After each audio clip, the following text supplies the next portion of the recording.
차가운 대리석 바닥이 그녀의 맨발에 닿는 감촉은 늘 소름이 돋았다. 서유진은 숨막히는 침묵이 지배하는 거대한 식탁 끝에 앉아 있었다.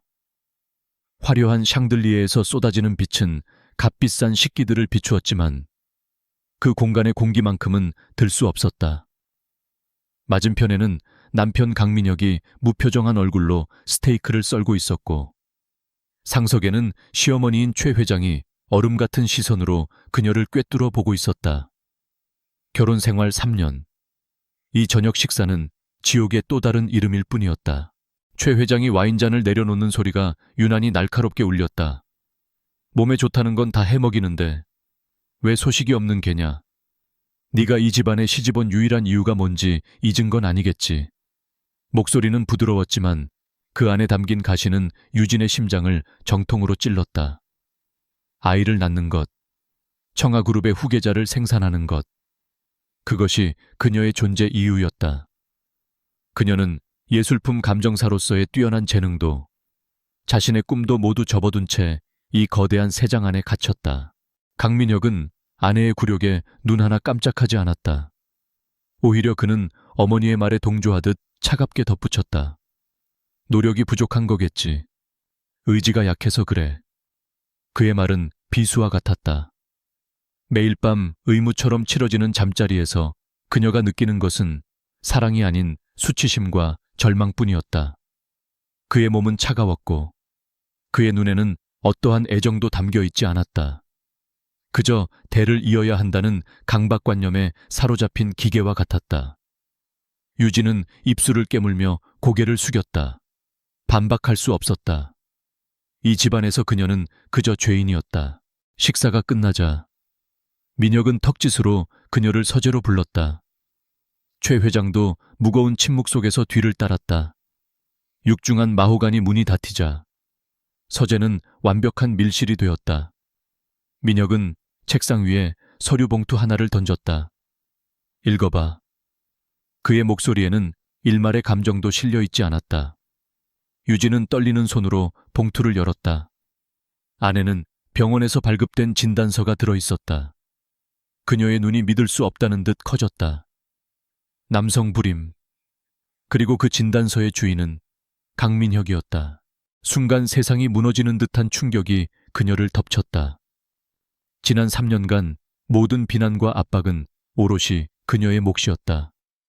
집안의 대를 잇지 못하는 쓸모없는 며느리라는 낙인.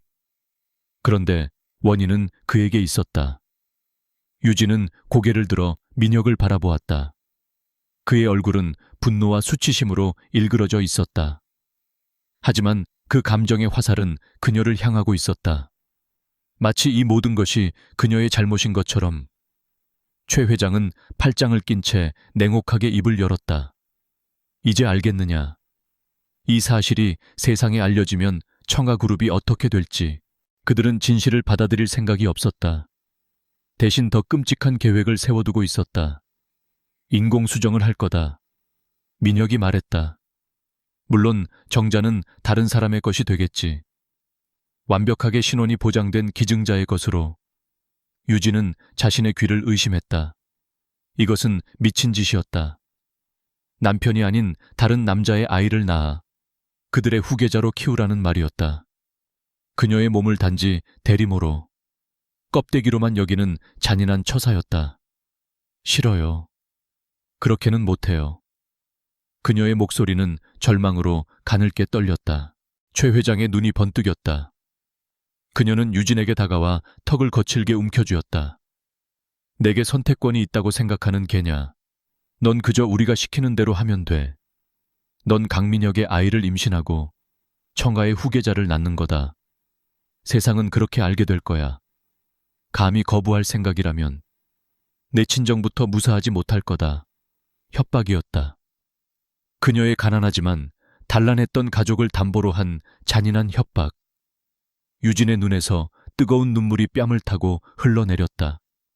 그녀에게는 더 이상 도망칠 곳이 없었다. 그날 밤 차갑고 텅 빈 침실에 홀로 남은 유진은 창밖의 어둠을 하염없이 바라보았다. 모든 것이 끝났다고 생각했다. 그녀의 인생, 그녀의 존엄성, 모든 것이 산산조각 났다. 그들의 꼭두각시가 되어 아이를 낳는 기계로 살아가야 하는 미래가 선명하게 그려졌다. 숨이 막혀왔다. 이 거대한 감옥에서 벗어날 방법은 죽음밖에 없는 것 같았다. 바로 그 절망의 끝에서 문득 잊고 있던 기억 하나가 희미한 빛처럼 떠올랐다. 결혼하기 훨씬 전, 모든 것이 달라지기 전의 일이었다. 그때 그녀는 유망한 신진 감정사였다. 중요한 해외 학회에 참석했다가 돌아오는 길에 폭우로 비행기가 결항되었다. 어쩔 수 없이 공항 근처 호텔에 묵게 된 밤이었다. 낯선 도시. 혼자라는 외로움에 배서 칵테일을 한 잔 시켰다. 그리고 그곳에서 한 남자를 만났다. 그의 얼굴은 기억나지 않았다. 흐릿한 조명과 알코올 때문이었을까? 하지만 그의 분위기, 낮고 부드러운 목소리, 그리고 그녀를 바라보던 깊은 눈빛만은 선명했다. 그는 그녀의 이야기에 귀를 기울여 주었다. 예술에 대한 그녀의 열정과 꿈을 진심으로 이해하고 존중해 주었다. 강민혁이나 그의 가족들처럼 그녀의 가치를 집안의 배경이나 생산 능력으로 재단하지 않았다. 그는 오롯이 서유진이라는 한 사람으로 그녀를 바라봐 주었다. 대화는 자연스럽게 이어졌고 그들은 함께 밤을 보냈다. 그것은 충동적이었지만 후회스럽지는 않았다. 그의 품은 따뜻했고 그의 손길은 부드러웠다. 난생 처음으로 그녀는 자신이 온전한 여자로, 한 인간으로 사랑받고 있음을 느꼈다. 그 밤은 그녀의 인생에서 유일하게 온전히 자신에게 속했던 시간이었다. 다음 날 아침, 그들은 이름도 묻지 않은 채 헤어졌다. 다시 만날 기약도 없는 하룻밤의 인연. 유진은 그 기억을 마음속 깊은 곳에 묻어두었다. 하지만 지금 이 절망의 구렁텅이 속에서 그 기억은 유일한 구원이 되었다. 그 밤의 남자는 그녀가 단순한 도구가 아님을, 그녀에게도 사랑받을 자격이 있음을 일깨워주는 증거였다. 그들의 잔인한 계획에 순순히 따를 수는 없었다.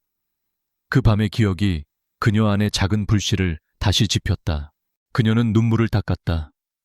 아직 끝나지 않았다. 이대로 무너질 수는 없다. 그들이 자신의 몸을 통제하려 한다면 그녀는 자신의 정신과 영혼을 지켜낼 것이다. 그리고 언젠가 반드시 이 지옥에서 탈출할 것이다. 그녀의 뱃속에 자리 잡게 될 아이가 누구의 씨앗이든 그 아이는 청가그룹의 도구가 아니라 그녀의 아이일 것이다. 그녀가 반드시 지켜내야 할 유일한 희망. 유진의 눈빛이 차갑게 빛나기 시작했다. 절망의 금장 안에서 그녀는 조용히 방역을 준비하기 시작했다. 다음 날 아침, 유진은 마치 사형장으로 끌려가는 죄수처럼 차에 올랐다. 강민혁은 동행하지 않았다. 대신 최 회장이 보낸 감시자이자 비서인 김 실장이 운전석에 앉아 있었다. 차 안의 공기는 무겁게 가라앉아 있었고 창밖으로 빠르게 스쳐 지나가는 서울의 풍경은 마치 다른 세상의 이야기처럼 느껴졌다.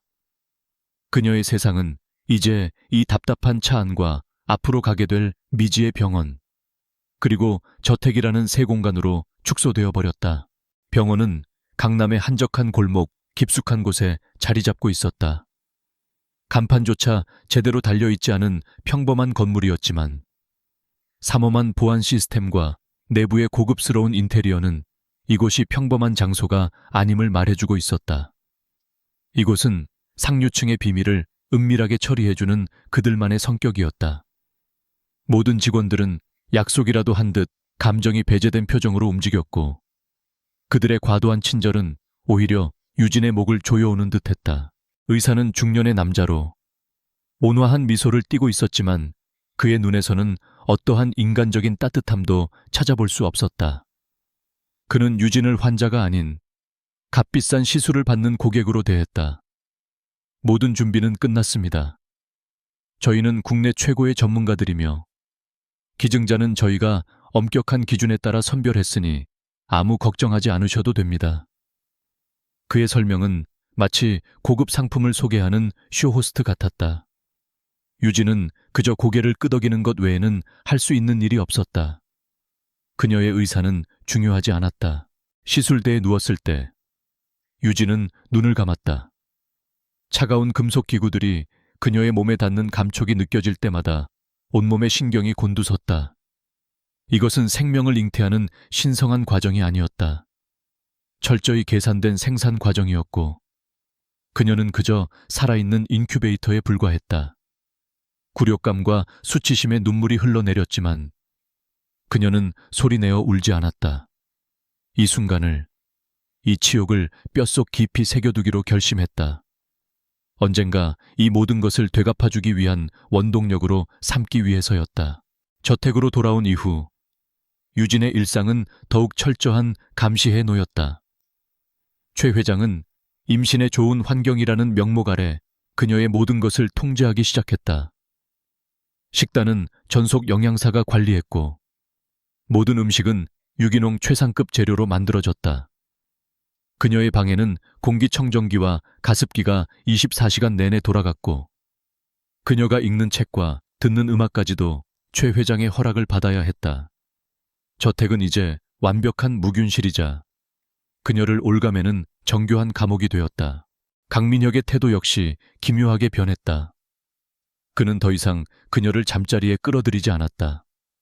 대신 그는 마치 귀한 도자기를 다루듯 조심스럽게 행동하면서도 틈만 나면 그녀의 배를 집요한 시선으로 쳐다보았다.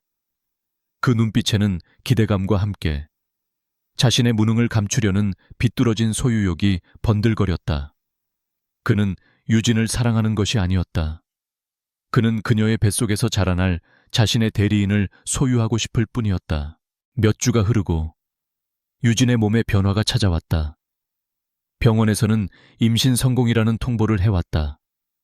그 소식을 들은 최 회장은 처음으로 만족스러운 미소를 지었고 강민혁은 안도와 승리감에 취한 표정을 감추지 못했다. 그들은 자신들의 계획이 성공했음에 기뻐하며 작은 축하 파티까지 열었다. 하지만 유진은 그 어떤 기쁨도 느낄 수 없었다. 그녀의 뱃속에 새로운 생명이 자라고 있다는 사실은 오히려 거대한 공포로 다가왔다. 자신과 아무런 상관도 없는 남자의 아이. 하지만 그 아이는 법적으로 강민혁의 아이가 될 것이고 태어나는 순간부터 청아그룹의 후계자라는 무거운 짐을 짊어져야 할 운명이었다. 이 괴물 같은 집안에서 이기적이고 잔인한 사람들 틈에서 과연 아이가 행복하게 자랄 수 있을까? 유진은 고개를 저었다. 불가능한 일이었다. 그녀는 자신의 아이를 결코 그렇게 키울 수 없었다. 그 순간 막연했던 저항의 불씨가 뜨거운 결의로 타오르기 시작했다. 그녀는 완벽하게 순종적인 며느리를 연기하기 시작했다.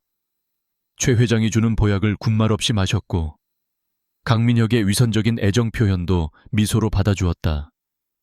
그녀의 온순한 태도에 최 회장과 강민혁은 완전히 방심했다. 그들은 유진이 모든 것을 체념하고 자신들의 뜻에 따르기로 했다고 굳게 믿었다.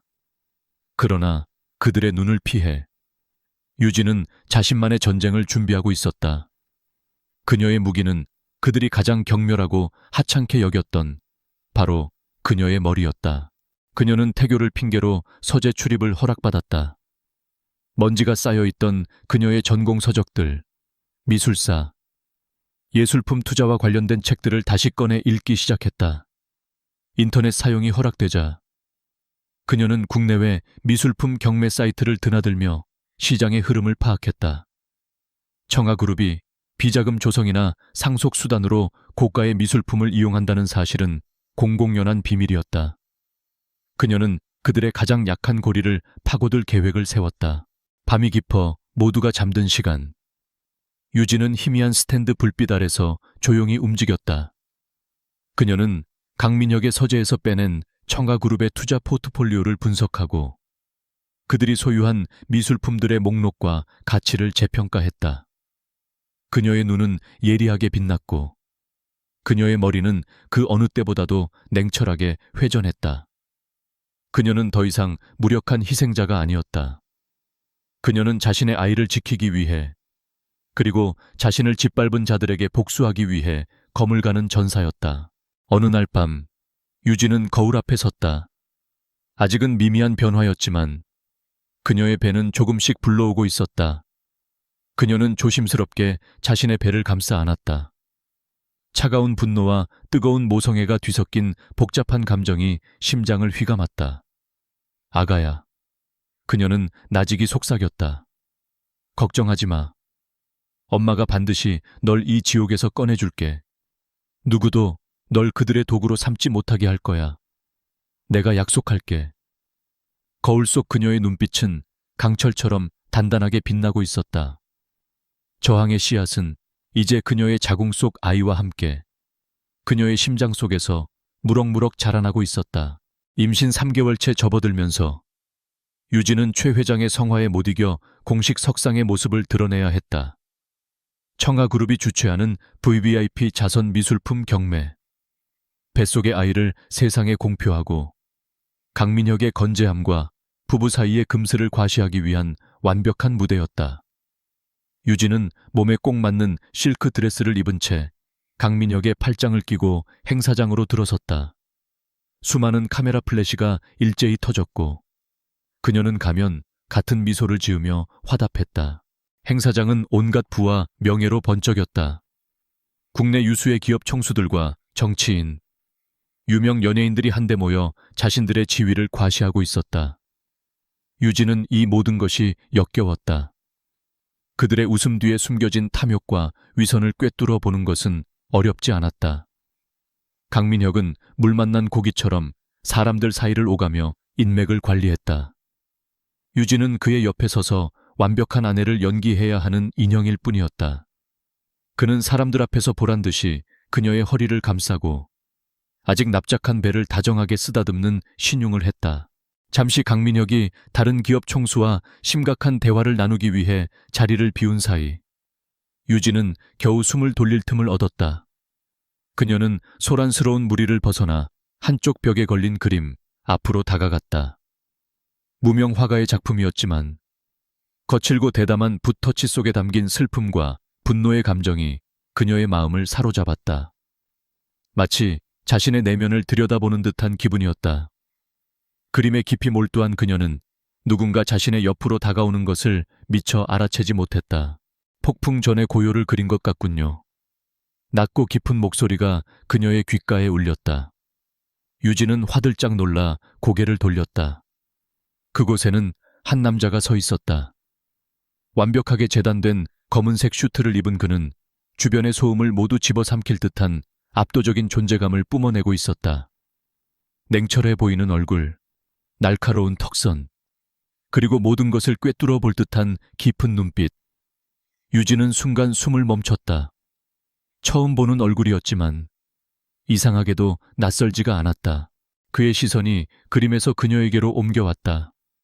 하지만 작가는 폭풍 그 자체보다 폭풍을 기다리는 인물의 내면에 더 집중한 것 같습니다. 어쩌면 체념일 수도 혹은 결의일 수도 있겠죠. 그의 해석은 정확하게 그녀의 감상을 꿰뚫고 있었다. 유진은 자신도 모르게 대답했다. 저는 결이라고 생각해요. 모든 것을 잃은 후에도 마지막까지 놓지 않으려는, 살아남으려는 의지요. 그녀의 목소리가 미세하게 떨렸다. 남자의 입가에 희미한 미소가 떠올랐다. 그렇군요. 당신의 눈은 그림의 가치뿐만 아니라 그 안에 담긴 영혼까지 보는 것 같습니다. 그는 유진을 흥미롭다는 듯이 바라보았다. 그 시선은 노골적이지 않았지만 왠지 모르게 마음속 가장 깊은 곳까지 파고드는 듯한 느낌을 주었다. 유진은 불편함을 느끼고 서둘러 대화를 끝내려 했다. 과찬이십니다. 그럼 이만. 그녀가 몸을 돌리려는 순간 남자가 다시 입을 열었다. 진숭그룹의 권태하입니다. 진숭그룹. 청아그룹과는 다른 분야지만 그 영향력은 결코 뒤지지 않는 거대 기업, 그리고 그 기업의 총수인 권태하. 유진은 심장이 철렁 내려앉는 것을 느꼈다.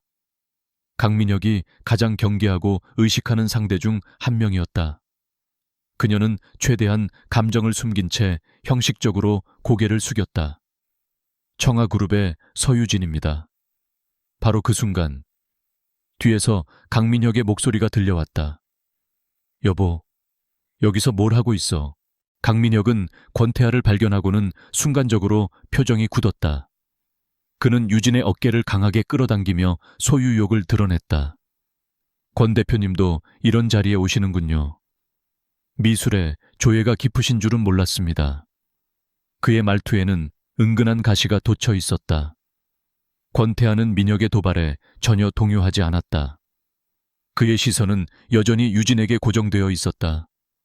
미술은 잘 모릅니다.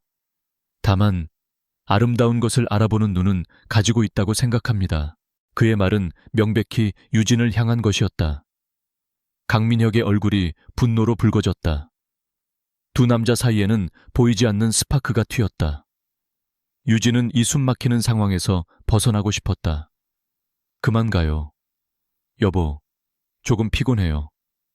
그녀는 민혁의 옷소매를 살짝 잡아당겼다. 그것은 민혁에게 권태아를 이길 좋은 명분이 되어 주었다.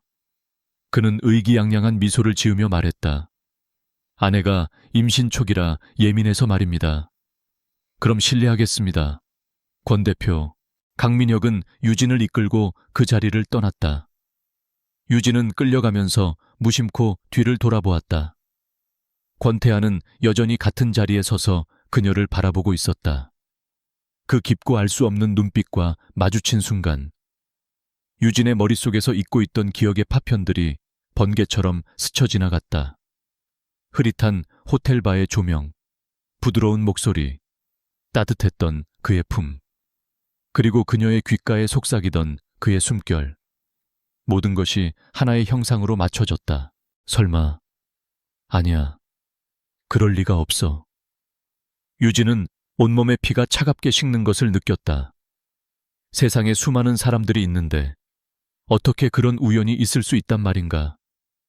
그녀는 떨리는 눈으로 다시 한번 권태아를 바라보았다.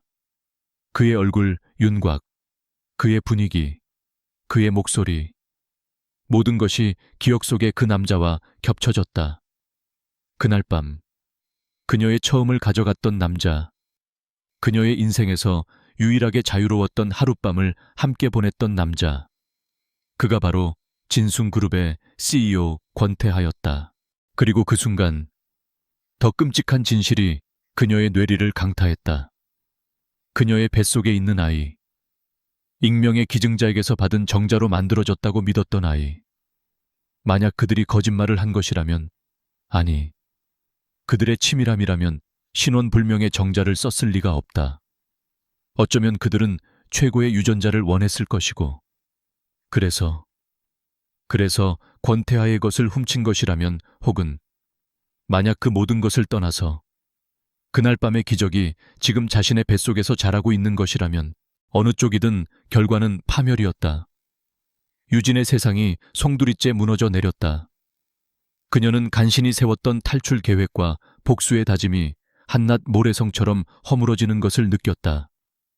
그녀는 이제 단순히 강민혁과 최 회장만을 상대해야 하는 것이 아니었다. 자신의 아이의 친부일지도 모르는, 남편의 가장 강력한 라이벌인 권태아라는 거대한 변수가 나타난 것이다. 운명의 장난은 너무나도 잔인했다. 그녀의 눈앞이 캄캄해졌다. 거대한 폭풍이 그녀의 인생을 향해 무섭게 다가오고 있었다. 자선 경매장에서 저택으로 돌아오는 롤스로이스 안은 얼음장처럼 차가웠다. 차가운 침묵이 가죽 시트를 짓눌렀고 운전기사는 백미러조차 볼 엄두를 내지 못했다. 강민혁은 내내 한마디도 하지 않았다. 하지만 옆자리에 앉은 유진은 그의 굳게 담은 턱과 분노로 이글거리는 눈빛에서 곧 터져 나올 폭풍을 예감할 수 있었다.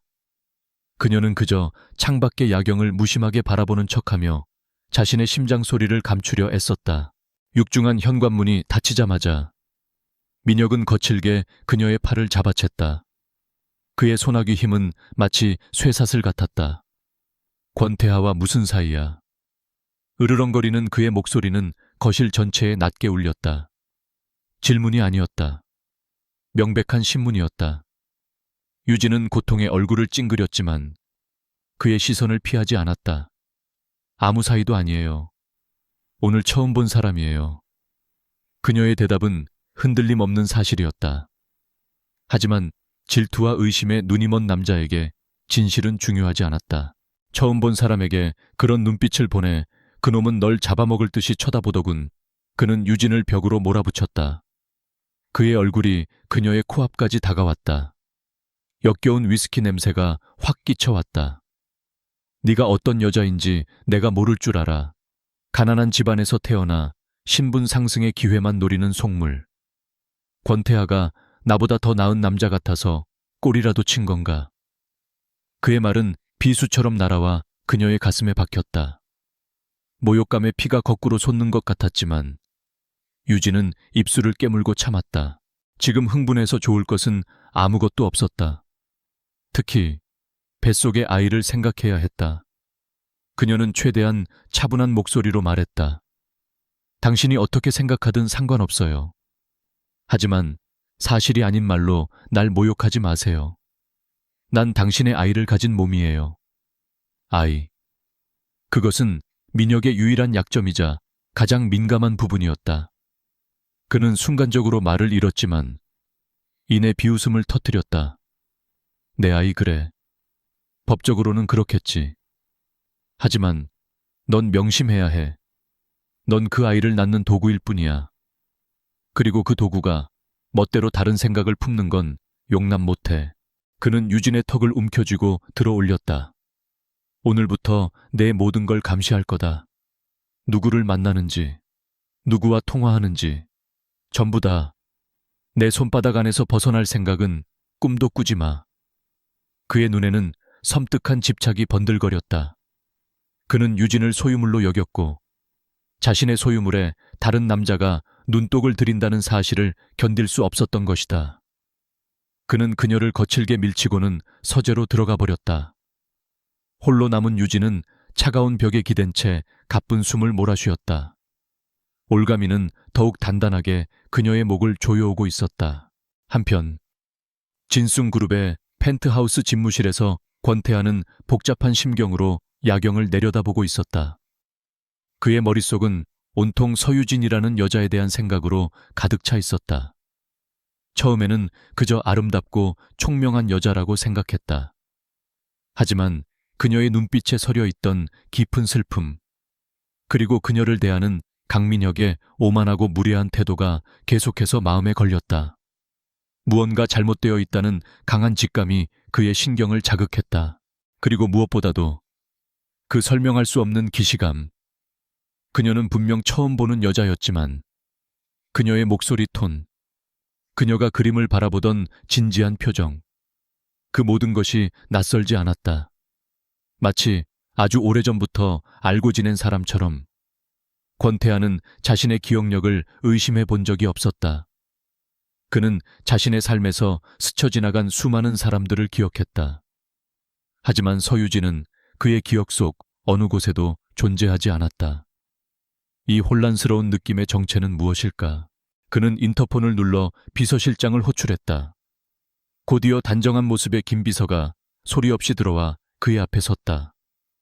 회장님, 부르셨습니까? 권태하는 잠시 망설이다가 입을 열었다. 그의 목소리는 평소처럼 차분했지만 그 안에는 날카로운 호기심이 담겨 있었다. 청아그룹 강민혁 부사장의 아내 서유진이라는 사람에 대해 알아봐. 공식적인 정보뿐만 아니라 세간의 평판, 결혼 생활에 대한 소문까지 사적인 부분이라도 상관없어. 가능한 한 모든 정보를 모아보고 해. 김 비서는 조금 놀란 표정을 지었지만 이내 감정을 숨기고 고개를 숙였다. 알겠습니다. 즉시 처리하겠습니다. 권태하는 다시 야경으로 시선을 돌렸다.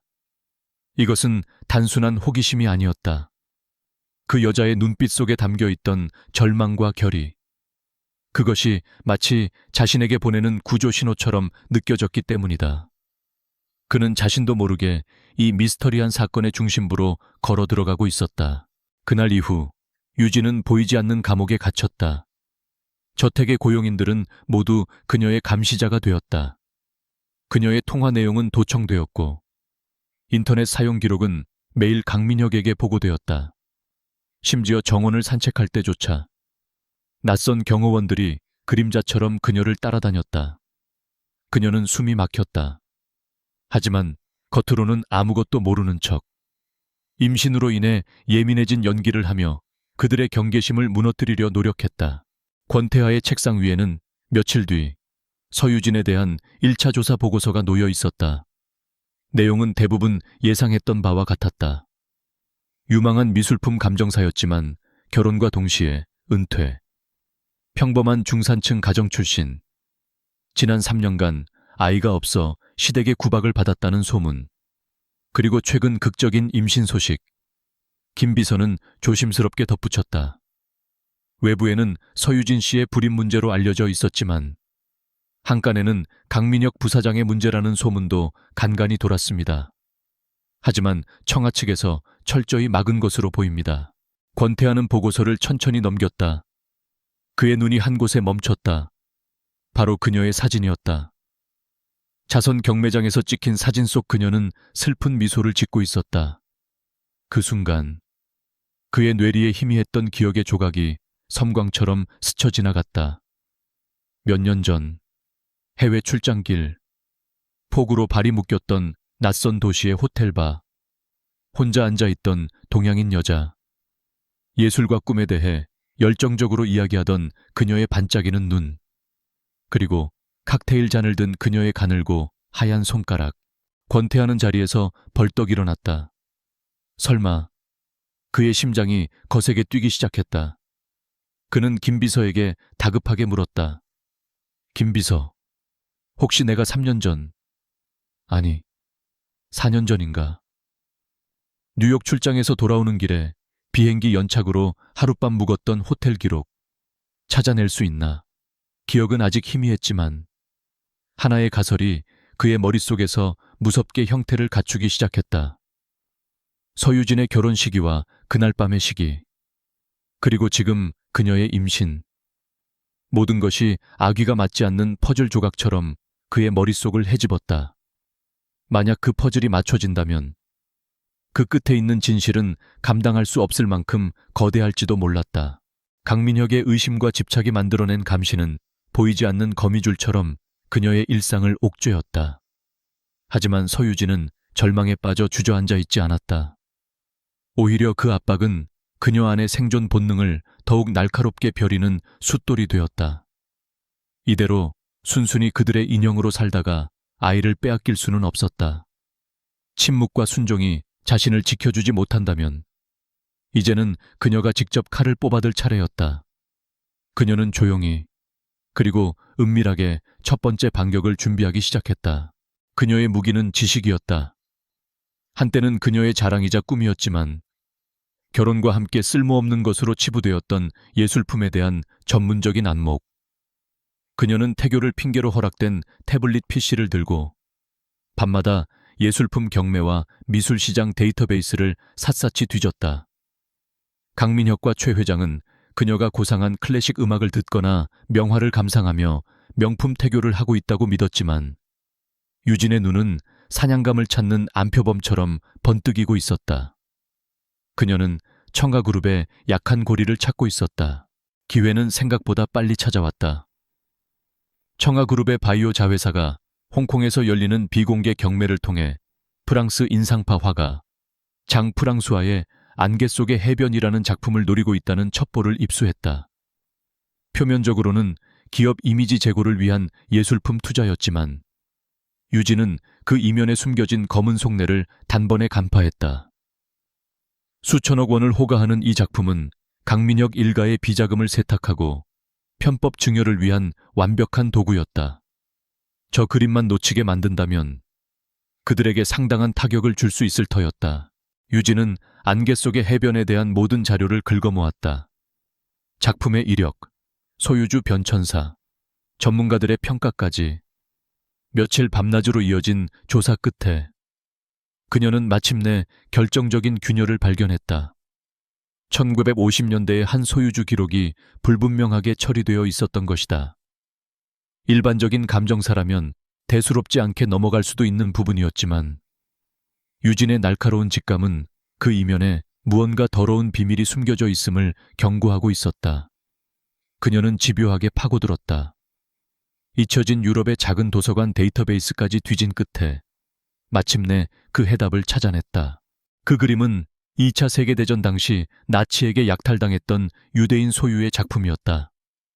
전쟁이 끝난 후 원소유주에게 반환되지 못하고 어둠의 경로를 통해 세탁된 오염된 걸작. 이 사실이 알려지는 순간 작품의 가치는 폭락할 것이며 청아그룹의 이미지 또한 심각한 타격을 입게 될 터였다. 유진의 심장이 세차게 뛰었다.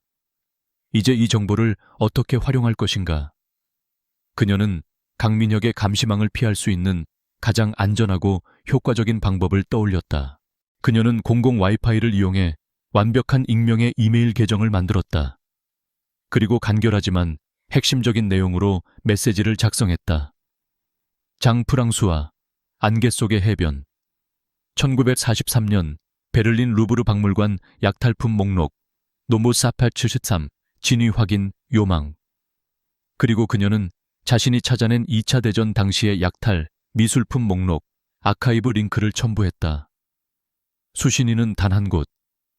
청아그룹의 가장 강력한 경쟁자이자 그날 이후 그녀의 머릿속을 떠나지 않았던 남자. 권태하의 진숭그룹 투자 전략팀이었다. 그녀는 메일을 보낸 뒤 모든 흔적을 완벽하게 삭제했다. 홍콩의 호화로운 호텔 스위트룸에 마련된 경매 현장. 강민혁은 자신만만한 미소로 패드를 들어 올렸다. 모든 것은 계획대로 순조롭게 진행되고 있었다. 경쟁자들이 하나둘 떨어져 나갔고 이제 남은 것은 진숭그룹뿐이었다.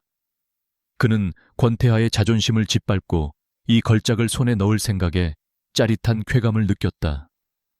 그가 마지막으로 거액을 베팅하며 승리를 확신한 순간 기묘한 일이 벌어졌다. 진숭 측의 대리인이 더 이상 응찰하지 않고 깨끗하게 물러난 것이다. 너무나도 싱거운 승리였다. 하지만 진짜 문제는 그 이후에 터졌다. 경매가 끝나자마자 어디선가 정보가 새어나갔다. 안개 속의 해변이 나치 약탈 미술품일 가능성이 있다는 소문이 미술계에 파다하게 퍼지기 시작한 것이다. 유럽의 유대인 인권단체에서 즉각 진상조사를 요구하고 나섰고 언론은 청가그룹의 도덕성을 문제 삼기 시작했다. 수천억을 주고 산 그림은 순식간에 뜨거운 감자가 되어버렸다. 팔 수도, 전시할 수도 없는 애물단지. 강민혁은 분노로 이성을 잃고 호텔 방의 집기를 부수며 날뛰었다. 그는 이것이 진숭의 비열한 공작이라고 확신했지만 아무런 증거도 찾을 수 없었다. 같은 시각 서울의 진숭그룹 회장실. 권태하는 김 비서가 올린 보고서를 읽고 있었다. 익명의 제보 메일 한 통으로 수천억 원의 손실을 막고 경쟁사인 청아그룹에 완벽한 한 방을 먹인 과정이 상세히 적혀 있었다. 김 비서는 감탄하며 덧붙였다. 제보자의 정보는 놀라울 정도로 정확하고 전문적이었습니다. 마치 업계 최고의 전문가가 직접 분석한 것 같았습니다. 권태하는 보고서에서 눈을 떼고 창밖을 바라보았다. 그의 머릿속은 복잡하게 얽혀 있었다. 이건 일반적인 기업 스파이의 소행이 아니었다. 너무나도 정교하고 우아하며 치명적이었다. 제보의 방식은 예술품의 가치를 알아보는 자만이 할 수 있는 방식이었다.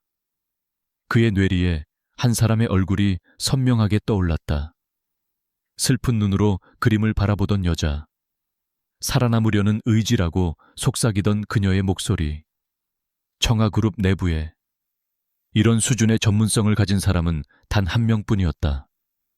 결혼과 함께 날개가 꺾여 새장 속에 갇혀버린 비운의 천재 감정사 서유진. 권태하는 자신도 모르게 쓴웃음을 지었다. 강민혁은 자신의 발밑에 자신이 가장 무시하고 경멸하는 존재에게 치명적인 일격을 당한 것이다. 그는 아직 그 사실조차 깨닫지 못하고 있겠지. 권태하는 4년 전 뉴욕의 그 밤을 떠올렸다. 비에 젖은 도시, 재즈 선율, 그리고 자신의 꿈을 이야기하며 별처럼 빛나던 그녀의 눈동자. 그는 서랍 속에서 낡은 호텔 영수증을 꺼내보았다. 그날의 기억이 퍼즐 조각처럼 맞춰지기 시작했다. 그리고 그 퍼즐의 마지막 조각은 지금 그녀의 뱃속에서 자라고 있을지도 몰랐다. 저택의 침실. 유진은 태블릿 PC로 청가그룹의 실패 소식을 확인하고 있었다. 그녀의 입가에 아주 희미한, 하지만 분명한 미소가 걸렸다. 첫 번째 수는 성공이었다. 이것은 시작에 불과했다. 그녀는 조용히 배를 감쌌다. 그 순간 안에서 희미한 생명의 움직임이 느껴졌다. 마치 그녀의 첫 승리를 축하해주기라도 하듯. 유진의 눈빛이 그 어느 때보다 단단하게 빛났다. 그녀는 더 이상 혼자가 아니었다.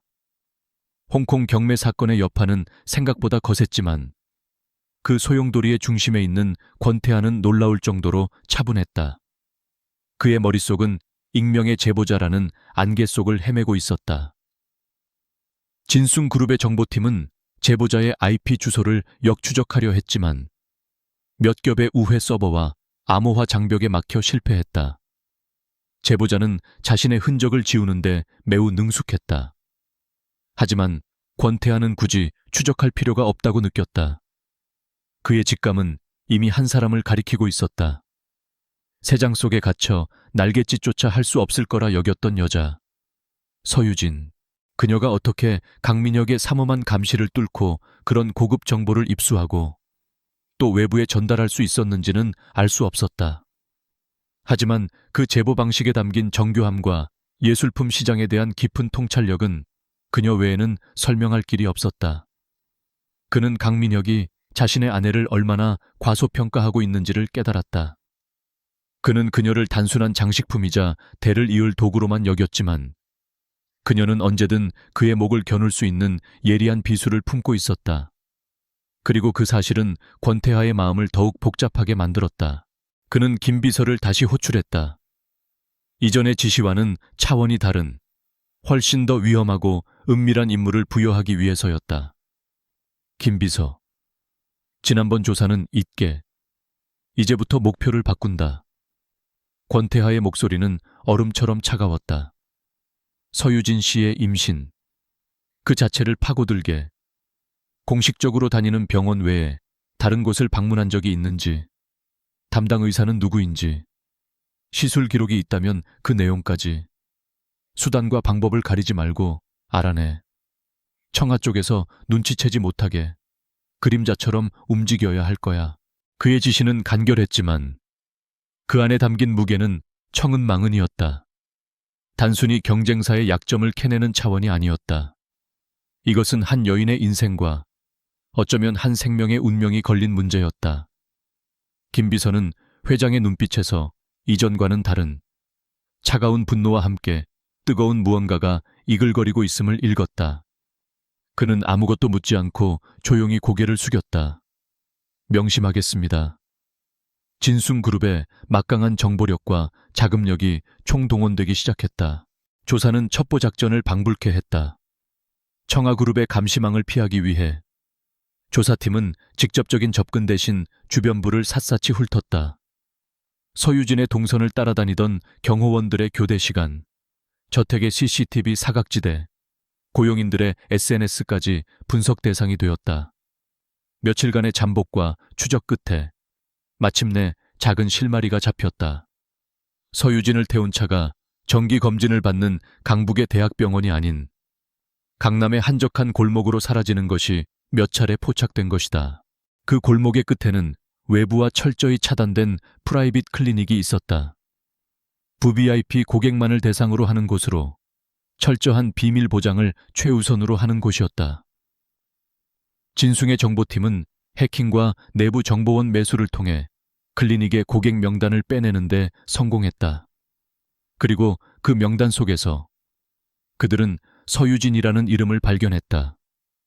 그녀의 진료 기록은 암호화되어 있었지만 날짜와 담당 의사의 이름은 확보할 수 있었다.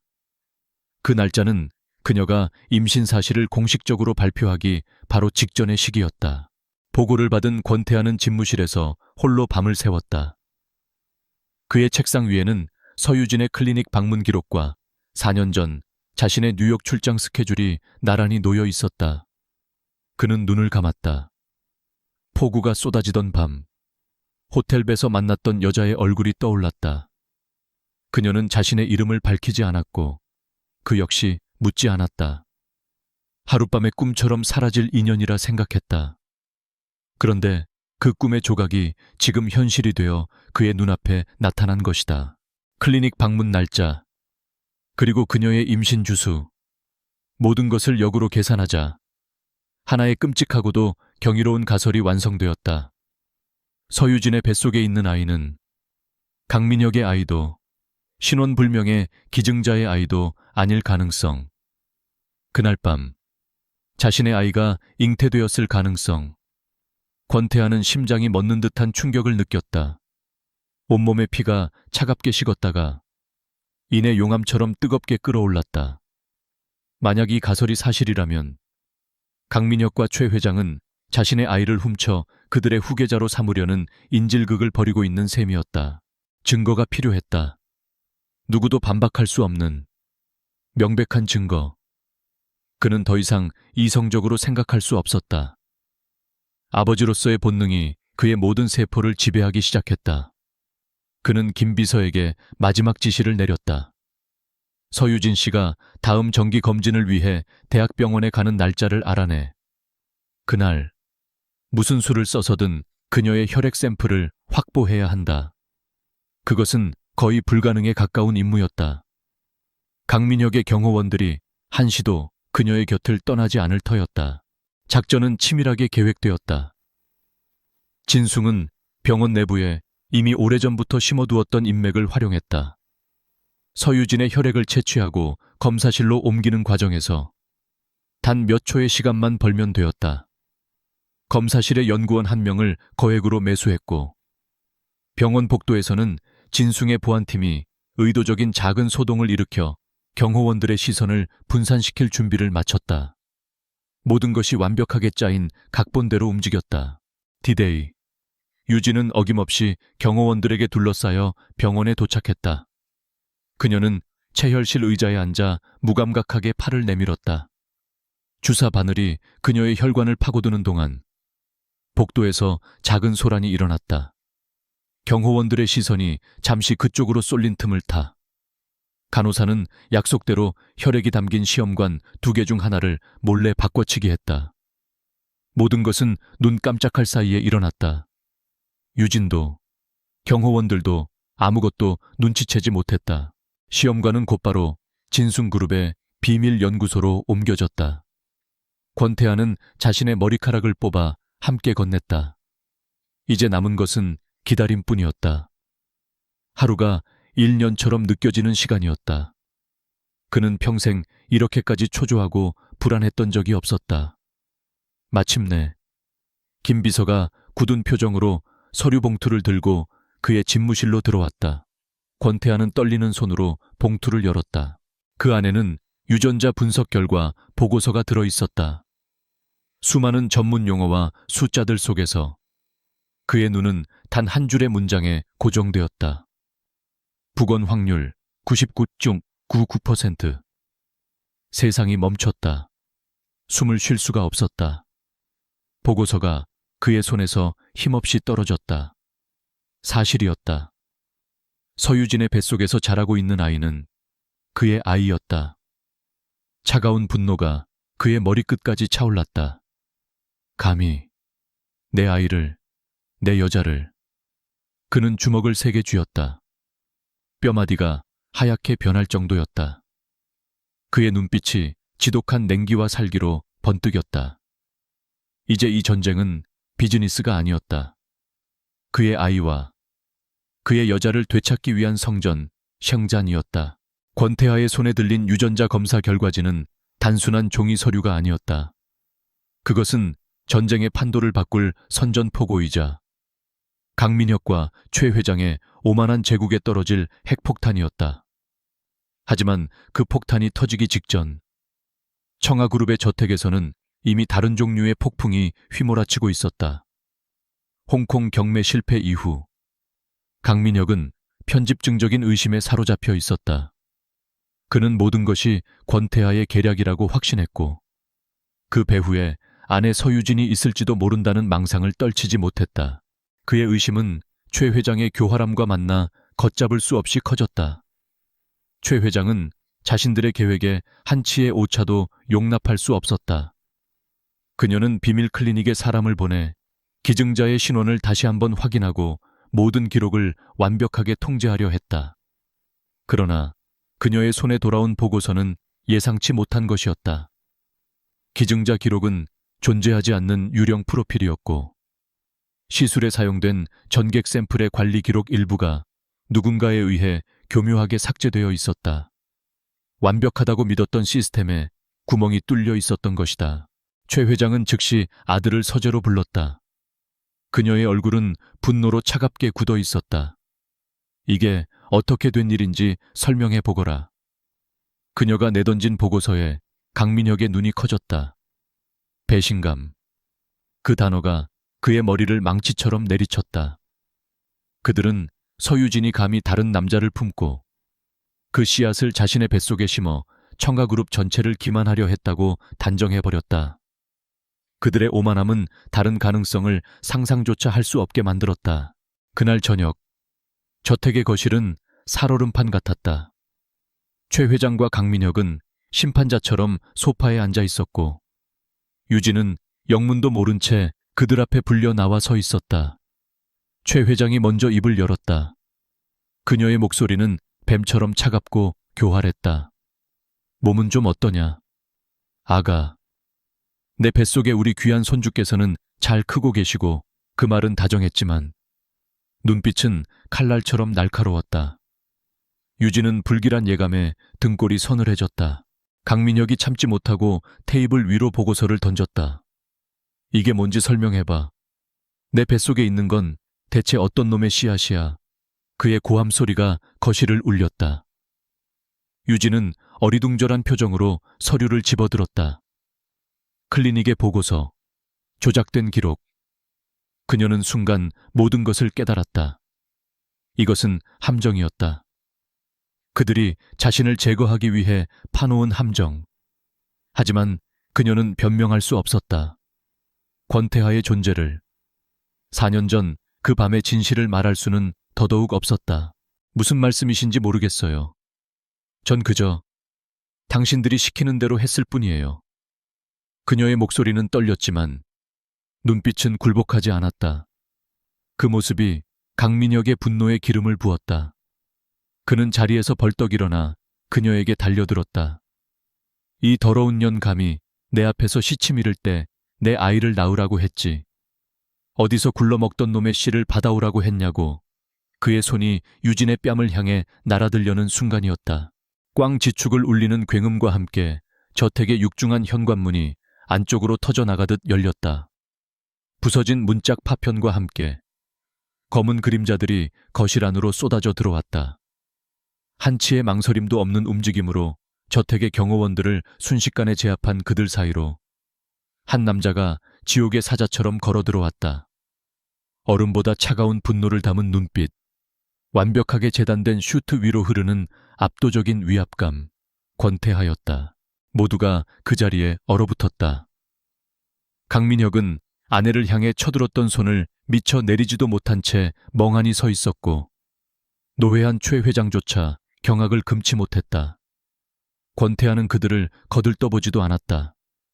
그의 시선은 오직 바닥에 주저앉아 있는 유진에게로 향했다. 그는 성큼성큼 그녀에게 다가가 자신의 재킷을 벗어 그녀의 떨리는 어깨를 감싸주었다. 그리고는 그녀를 부축해 일으켜 세웠다. 그제야 정신을 차린 강민혁이 미친 듯이 소리쳤다. 내 놈이 여긴 어떻게 당장 내 집에서 꺼져. 권태하는 천천히 고개를 돌려 그를 바라보았다. 그의 눈에는 경멸과 함께 지독한 살기가 서려 있었다. 내 집 그는 비웃음을 터뜨렸다. 곧 내 집이 아니게 될 것이다. 그는 품 안에서 서류 한 장을 꺼내 테이블 위로 던졌다. 유전자 검사 결과지였다. 그리고 저 여자는 네 아내가 아니며 뱃속의 아이 또한 내 아이가 아니다. 권태하의 선언은 천둥처럼 거실을 울렸다. 그 아이, 내 아이다. 최 회장의 얼굴이 하얗게 질렸고 강민혁은 믿을 수 없다는 듯 뒷걸음질 쳤다. 권태하는 더 이상 그들에게 한마디도 허락하지 않았다. 그는 유진의 허리를 단단히 감싸 안고 돌아서서 자신이 들어왔던 부서진 문을 향해 걸어갔다. 유진은 충격과 혼란 속에서 아무런 말도 하지 못했지만 그의 단단한 팔과 넓은 등이 세상에서 가장 안전한 요새처럼 느껴졌다. 멈춰 내 아내를 데리고 어딜 가 강민혁이 절규하며 달려들려 했지만 권태하의 경호원들에게 가로막혔다. 권태하는 잠시 걸음을 멈추고 고개만 돌려 마지막 말을 남겼다. 그의 목소리는 사형 선고처럼 냉혹했다. 오늘 너희는 내 아이의 어머니를 위협했고 내 아이를 위험에 빠뜨렸다. 그 대가는 청아그룹 전체가 될 것이다. 그 말을 끝으로 그는 유진을 데리고 어둠 속으로 완전히 사라졌다. 거실에는 부서진 문으로 들어오는 차가운 밤바람과 자신들의 제국이 무너지는 소리를 망연자실하게 듣고 있는 두 악인만이 남아 있었다. 폭풍은 이제 막 시작되었을 뿐이었다. 권태하가 운전하는 차는 밤의 도시를 유령처럼 미끄러져 나갔다. 방금 전의 소란과 폭력은 마치 다른 세상의 일처럼 느껴졌고 차 안에는 무거운 침묵만이 감돌았다. 서유진은 자신을 감싸고 있는 그의 재킷에서 희미하게 전해져 오는 천과 낯선 향기에 의지한 채 창밖을 바라보았다. 머릿속이 하얗게 비어버린 것 같았다. 지옥에서 벗어났다는 안도감과 이제껏 겪어보지 못한 거대한 혼돈 속으로 빨려 들어가는 듯한 불안감이 동시에 그녀를 덮쳤다. 차는 진순그룹이 소유한 6성급 호텔의 지하 주차장으로 들어섰다. 권태하는 그녀를 데리고 전용 엘리베이터에 올라탔고 꼭대기층에 위치한 펜트하우스 스위트룸의 문을 열었다. 감옥 같았던 저택과는 모든 것이 달랐다. 거대한 통유리창 너머로 서울의 야경이 보석처럼 펼쳐져 있었고 절제되었지만 최고급으로 꾸며진 실내는 따뜻하고 아늑한 분위기를 자아냈다. 하지만 유진에게 이곳은 또 다른 화려한 새장일 뿐이었다. 권태하는 그녀에게 푹신한 소파에 앉으라고 권한 뒤 따뜻한 허브티를 가져다 주었다. 그의 행동 하나하나는 신사적이고 배려심이 넘쳤지만 유진은 경계를 풀 수 없었다. 한 남자에게서 도망쳐 나왔더니 이제는 또 다른 남자의 영역 안에 들어와 있었다. 더군다나 그는 자신의 뱃속 아이의 친부였다. 그녀는 떨리는 손으로 찻잔을 들었다. 어떻게 아신 거죠? 그녀가 간신히 입을 열었다. 그녀의 목소리는 미세하게 떨리고 있었다. 권태하는 그녀의 맞은편 소파에 앉았다. 그의 깊은 눈이 그녀를 정면으로 바라보았다. 그 시선에는 동정이나 연민이 아닌 존중과 이해가 담겨 있었다. 처음에는 단순한 호기심이었습니다. 자선 경매장에서 본 당신의 눈빛이 잊히지 않았으니까. 그는 천천히 그리고 담담하게 모든 것을 설명하기 시작했다. 강민혁의 오만한 태도에서 시작된 의심, 4년 전 뉴욕에서의 하룻밤에 대한 희미한 기억, 그리고 그녀가 날린 안개 속의 해변에 대한 익명의 제보가 그 의심을 확신으로 바꾸었다고. 그는 비밀 클리닉에 대한 조사와 유전자 검사에 대해서도 숨기지 않고 털어놓았다. 유진은 그의 이야기에 숨을 죽였다. 자신의 사생활을 몰래 파헤쳤다는 사실에 불쾌감을 느낄 법도 했지만 이상하게도 그런 감정은 들지 않았다. 오히려 그녀는 이 모든 상황을 꿰뚫어본 그의 치밀함과 실행력에 압도당했다. 그리고 그가 자신과 아이를 구하기 위해 얼마나 큰 위험을 감수했는지를 깨달았다. 난 당신을 비난할 생각이 없습니다. 서유진 씨. 권태하가 말을 이었다. 오히려 내가 사과해야 할 일이지. 그날 밤 나의 부주의가 당신을 이런 고통 속으로 밀어 넣었을지도 모르니까. 그리고 내 아이를 혼자 지키게 해서 미안합니다. 그의 진심 어린 사과에 유진의 마음을 짓누르고 있던 단단한 벽이 조금 허물어지는 것을 느꼈다. 강민혁과 그의 가족에게서는 단 한 번도 받아보지 못했던 인간적인 존중이었다. 하지만 그녀는 여전히 불안했다. 이제 어떻게 되는 거죠, 당신도? 저와 이 아이를 당신의 소유물로 생각하는 건가요? 그녀의 질문은 날카로웠다. 권태하는 잠시 침묵하다가 이내 단호한 목소리로 대답했다. 아니요. 나는 내 아이를 되찾고 싶을 뿐입니다. 그리고 그 아이의 어머니인 당신이 더 이상 누구에게도 위협받지 않고 자유롭게 살 수 있기를 바랍니다. 그는 자리에서 일어나 그녀에게 다가왔다. 그리고 그녀의 앞에 한쪽 무릎을 꿇고 앉아 그녀와 눈높이를 맞췄다. 이건 거래나 계약이 아닙니다. 동맹을 제안하는 겁니다. 그의 눈빛은 그 어느 때보다 진지했다. 당신은 그들에게서 벗어날 자유와 복수할 기회를 얻고 나는 내 아이와 당신을 지킬 명분을 얻는 겁니다. 당신은 더 이상 혼자가 아닙니다. 당신의 지성과 정보를 나의 힘과 자본 위에 더해 그들을 완벽하게 무너뜨립시다. 당신의 복수를 내가 완성시켜 주겠습니다. 그의 제안은 거부할 수 없을 만큼 매력적이었다. 그것은 단순한 보호가 아닌 동등한 파트너로서의 제안이었다. 유진은 그의 눈을 오랫동안 들여다보았다. 그 안에는 야망과 분노, 그리고 그녀와 아이를 향한 뜨거운 보호 본능이 뒤섞여 있었다. 그녀는 마침내 결심했다. 이 남자의 손을 잡기로. 이것이 또 다른 지옥으로 가는 길일지라도 적어도 지금의 지옥보다는 나을 터였다. 그리고 무엇보다 그녀는 더 이상 혼자서 싸우고 싶지 않았다. 좋아요. 당신의 제안을 받아들이겠어요. 그녀가 대답하자 권태하의 입가에 처음으로 희미한 미소가 번졌다.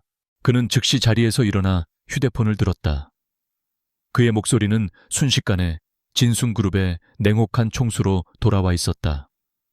김 비서, 지금부터 청하그룹과의 전면전을 시작한다. 우리가 가진 모든 채널을 동원해 청가바이오의 주가를 폭락시킬 내부 정보를 언론에 흘려 그들의 주력 계열사에 대한 적대적 M&A를 즉시 추진하고 관련된 모든 금융기관을 압박해 자금줄을 끊어버려 1시간 안에 청하그룹의 이름이 실시간 검색어 1위에 오르게 만들어. 그의 지시는 짧고 간결했지만 그 안에는 청가그룹의 숨통을 단번에 끊어버리려는 무서운 의지가 담겨 있었다. 전화가 끊기자 그는 다시 유진을 바라보았다. 전쟁은 시작됐습니다. 이제 당신의 차례입니다. 그들의 가장 아픈 곳이 어디인지 내게 알려주시오. 유진은 비로소 자신이 어떤 거대한 힘과 손을 잡았는지를 실감했다. 그녀는 더 이상 두려워하지 않았다. 그녀의 머릿속에는 지난 3년간 모아온 청하그룹의 모든 비리와 약점들이 선명하게 떠오르기 시작했다. 예상치 못한 동맹은 그렇게 복수라는 이름 아래 피로 맺어졌다. 권태하의 선전포고는 단순한 협박이 아니었다. 그것은 진숭그룹이라는 거대한 전쟁 기계의 모든 포문을 일제히 여는 발포 명령이었다.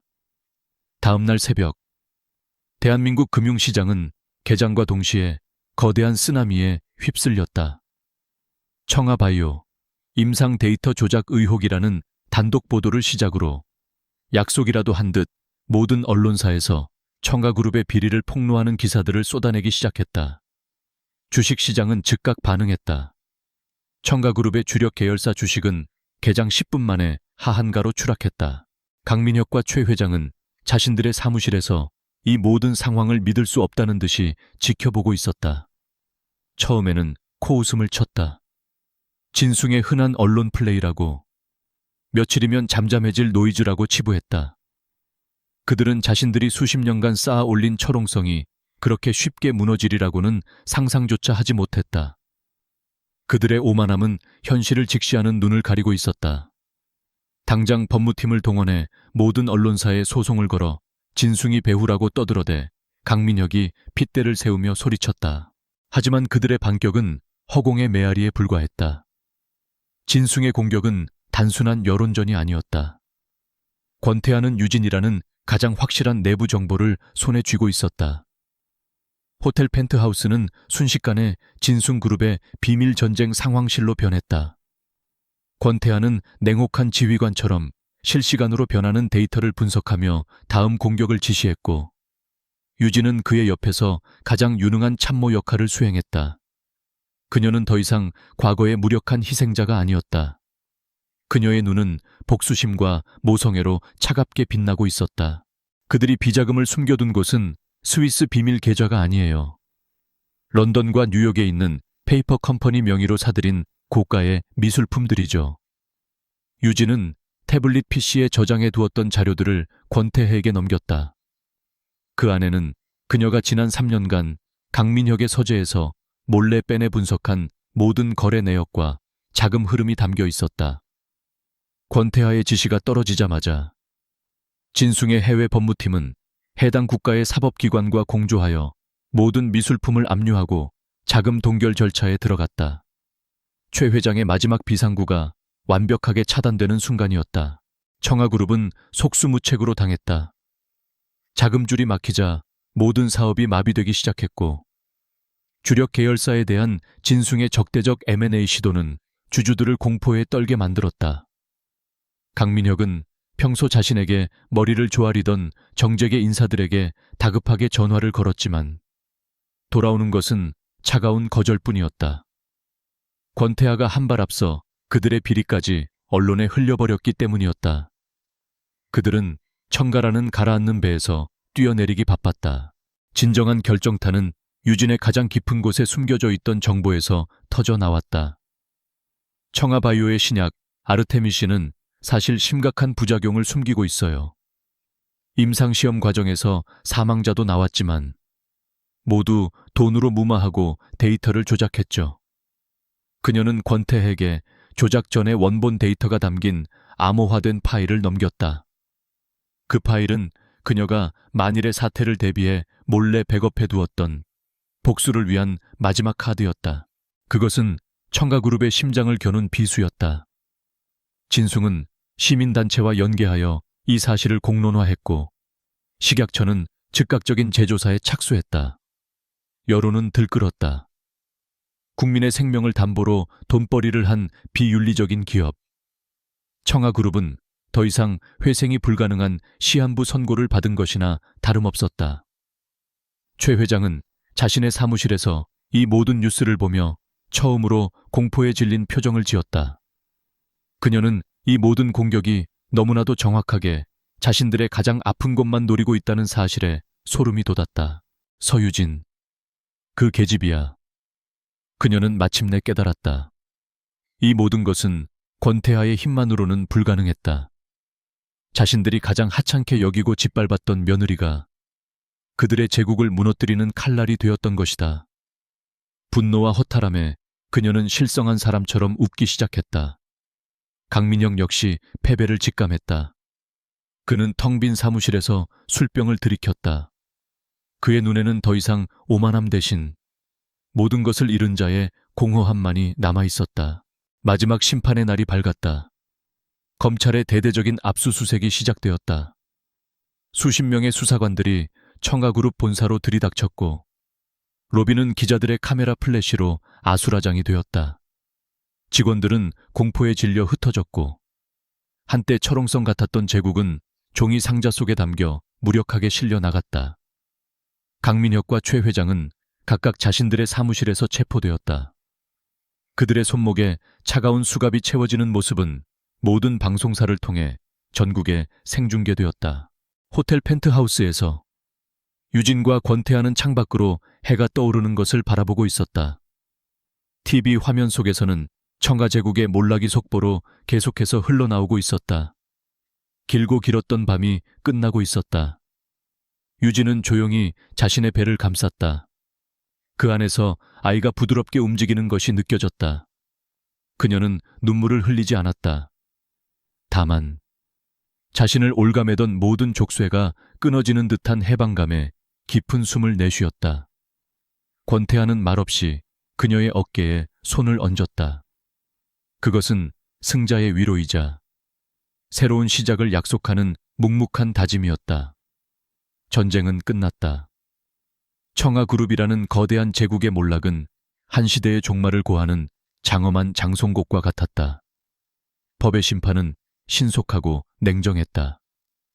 재판이 진행되는 동안 강민혁과 최 회장이 저질렀던 온갖 추악한 범죄들이 백일에 드러났다. 임상 데이터 조작과 비자금 조성은 빙산의 일각에 불과했다.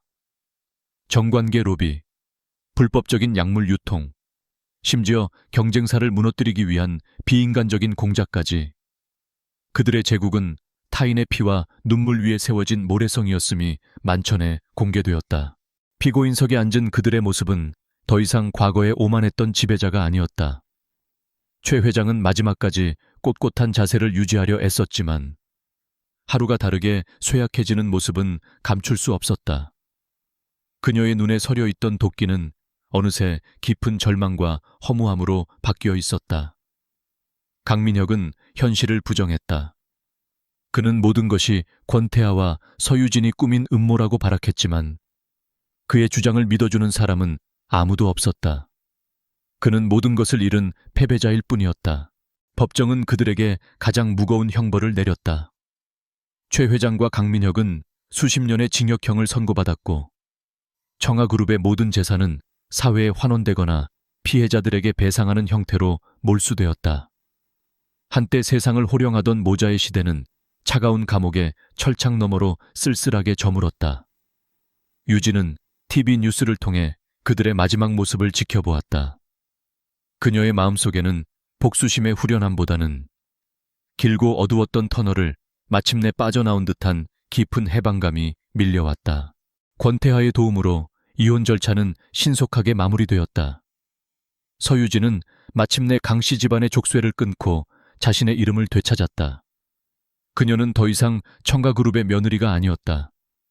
그녀는 오롯이 자기 자신, 서유진으로 돌아왔다. 그녀는 권태하가 제공한 안전한 거처에서 출산을 준비하며 동시에 새로운 미래를 설계하기 시작했다. 그녀는 다시 펜을 잡고 미술시장 분석 보고서를 쓰기 시작했다.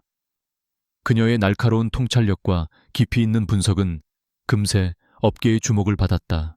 몇 달 후, 유진은 건강한 사내 아이를 출산했다. 아이가 세상에 나와 첫 울음을 터뜨리는 순간, 유진은 뜨거운 눈물을 흘렸다. 그것은 슬픔의 눈물이 아닌 기쁨과 감사의 눈물이었다. 그녀의 곁을 지키던 권태하는 조심스럽게 아이를 받아 안았다. 자신의 핏줄인 작은 생명체를 마주한 그의 얼굴에는 지금껏 본 적 없는 벅찬 감동과 경이로움이 서려 있었다. 평생 냉철함과 이성으로 살아온 남자가 처음으로 경험하는 순수한 기쁨이었다. 그들은 아이에게 새벽이라는 의미를 담아 새봄, 새봄이라는 이름을 지어주었다.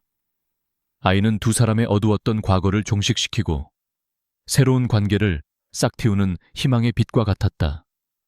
권태하는 진순그룹의 바쁜 업무 속에서도 시간을 쪼개 아이를 돌보는데 열중했다. 서투른 솜씨로 기저귀를 갈고 밤새 우는 아이를 달래며 밤을 새우는 그의 모습은 냉혹한 기업 총수의 모습과는 거리가 멀었다. 유진은 그런 그를 보며 조금씩 마음의 문을 열기 시작했다. 그들의 관계는 더 이상 전략적인 동맹이 아니었다. 아이라는 소중한 연결고리를 통해 그들은 서로의 상처를 보듬어주고 이해하는 관계로 발전해 나갔다. 권태하는 유진의 독립적인 삶을 존중해 주었다. 그는 그녀에게 자신의 재력이나 권력에 의지하라고 강요하지 않았다. 대신 그는 그녀가 자신의 능력으로 다시 일어설 수 있도록 묵묵히 지원했다. 그는 그녀가 작은 미술품 자문 회사를 설립할 수 있도록 투자해 주었고 그녀의 가장 든든한 조력자가 되어 주었다. 시간이 흘러 새봄이가 첫 돌을 맞았다. 유진의 회사는 이미 미술계에서 신뢰받는 기업으로 자리 잡았고 그녀는 실력 있는 전문가이자 강인한 싱글맘으로 당당히 자신의 삶을 꾸려나가고 있었다. 권태하는 여전히 그녀와 아이의 곁을 지켰다. 그들은 연인이라고 단정하기는 어려웠지만 세상 누구보다도 서로를 신뢰하고 의지하는 가족이었다. 그들의 관계는 세상의 어떤 정의로도 규정할 수 없는 그들만의 특별한 형태를 갖추어 가고 있었다. 어느 화창한 주말 오후, 세 사람은 한적한 공원을 산책하고 있었다. 유진이 잠시 벤치에 앉아 쉬는 동안 권태하는 이제 막 걸음마를 뗀 세보미의 손을 잡고 잔디밭 위를 걷고 있었다. 아장아장 걷다가 넘어진 아이를 조심스럽게 일으켜 세워주는 그의 얼굴에는 따뜻한 미소가 가득했다. 그 모습을 바라보는 유진의 얼굴에도 평화로운 미소가 번졌다. 지옥 같았던 과거는 이제 희미한 흉터로만 남았다. 그녀는 자신의 힘으로 운명을 개척했고 가장 소중한 것을 지켜냈다. 권태하와 눈이 마주치자 그는 아이를 안아들고 그녀가 앉은 벤치로 다가왔다. 그의 눈빛은 유진에게 묻고 있었다. 우리의 미래는 어떻게 될 것인지. 유진은 대답 대신 아이의 작은 손과 그의 큰 손을 함께 감싸 쥐었다. 대답은 이미 그들의 마음속에 있었다. 폭풍우가 지나간 뒤 땅은 더욱 단단해지는 법이다. 그녀는 더 이상 누군가의 아내나 며느리가 아닌 자기 자신으로서 그리고 한 아이의 어머니로서 당당히 서 있었다. 그녀의 새로운 새벽은 이제 막 밝아오고 있었다.